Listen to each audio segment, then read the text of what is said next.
ঈদের দ্বিতীয় দিনও গরু ছাগল কোরবানি দিয়েছে ধর্মপ্রাণ মুসলমানরা। এবছর ঈদুল আজহায় 1 কোটির বেশি গবাদি পশু কোরবানি হয়েছে বলে জানিয়েছে সরকার। গত বছরের তুলনায় তা 3,67,106টি বেশি। আর প্রতিশ্রুতি অনুযায়ী নির্ধারিত সময়ের প্রথম দিনেই কোরবানির বর্জ্য অপসারণ করেছে ঢাকার 2 সিটি কর্পোরেশন। ফাহিম মুনায়েমকে সাথে নিয়ে আরও জানাচ্ছেন সাজ্জাদুর রহমান।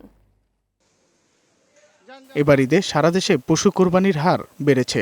মৎস্য প্রাণী সম্পদ অধিদপ্তরের তথ্য বলছে, এবছর 1,04,918টি গবাদি পশু কোরবানি হয়েছে, যা গত বছরের তুলনায় 3,67,106টি বেশি।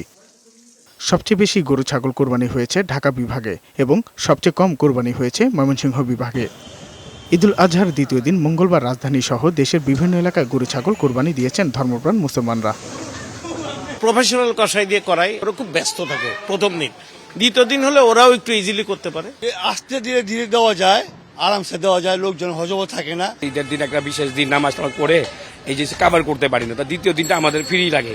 এদিকে ঈদের আগে বর্জ্য অপসারণে এবার চ্যালেঞ্জ ছুড়ে দিয়েছিল ঢাকার 2 সিটি কর্পোরেশন। 2-1টি জায়গা ছাড়া প্রায় নির্ধারিত সময়ে বর্জ্য সরানো হয়েছে। নগরীর অলিতে গলিতে ব্লিচিং পাউডার ছিটানো হয়েছে। হাটগুলোর বর্জ্য রাতের মধ্যে অপসারণ করা শতভাগ হয়ে যাবে বলে জানালেন ঢাকা দক্ষিণ সিটির প্রধান নির্বাহী কর্মকর্তা। সন্ধ্যার মধ্যেই কিন্তু হাটটাকে এক্সকিউজ করে কিন্তু আমাদের হাটটা পরিষ্কার করে দেয়া।